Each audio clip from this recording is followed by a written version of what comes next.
Alrighty, so we're 2.5 hours into this turkey cook. It's been wrapped for about an hour now. I suspect it's probably done. So we're gonna pull this thing out. Always use towels. I like towels. Towels are neat. They keep you from burning your hands. You can pick up briskets with them. You can pick up other meats with them. You don't have to puncture meats. You don't have to do anything. Towels are great. Well, it smells good. Looks pretty good. So we're 173.4 on the thigh. I'm calling this bird done. Gonna let it rest for about 30 minutes. And with the butter that's left in that pan, I'm gonna scoop it up and I'm gonna make a roux for our gravy.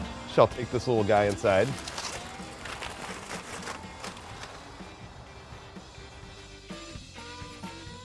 Alrighty, so we're gonna let this turkey rest. Gonna open it up a little bit.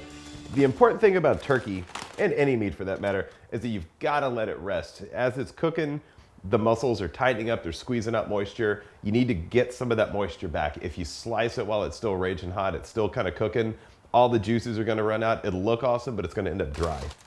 20, 30 minutes is about right for a turkey. If we look in here, we've just got a ton of butter. It's got all kinds of good stuff in there. I'm gonna use that butter to make a roux. I've got a small saucier. And a roux is the foundation of so many French sauces. It's a perfect thing. This is what you would make a gumbo out of. This is what you'd make a gravy out of. Shooting for the color of kind of a Hershey's milk chocolate bar. The darker it is, it'll have less thickening power, but it'll taste a lot stronger. It'll taste really, really good. I'm gonna do a 1/3 cup flour to a 1/3 cup butter. Hopefully I can get it in here without burning anything. Looking good to me. Oh, looks really good. Maybe we'll throw extra. Just loosely wrap that thing back up so it doesn't get too cool. I'm gonna go with a pretty low heat. This stuff will burn really, really easily. So we're gonna whisk it in really quickly before the flour starts to clump. This will probably take about 10 or 15 minutes. Gotta keep it moving.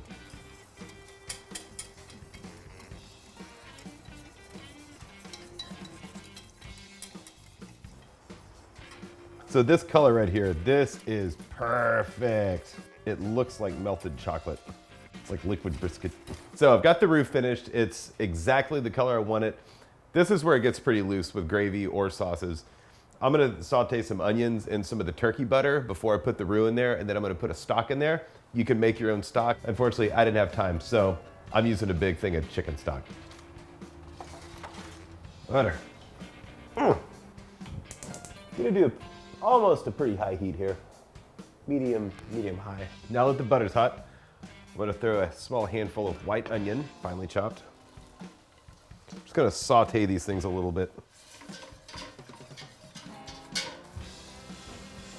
Now that I got the onions ready to go, I'm gonna stir up the roux again because it's kind of settled a little bit. Gonna pour that in there, and then I'm gonna put 3 cups of chicken stock.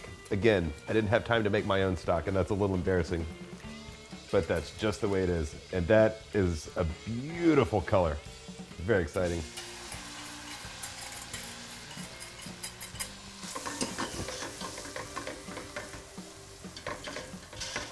Now I'm gonna add 3 cups of chicken stock. Gonna put that in there.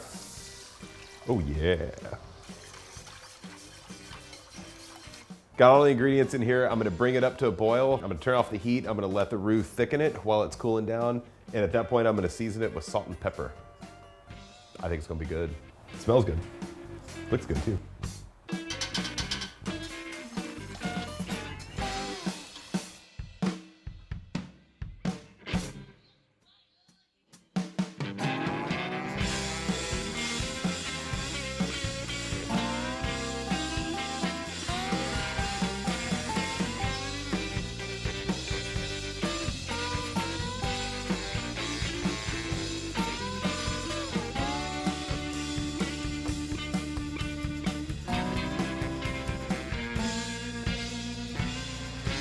Ooh-wee!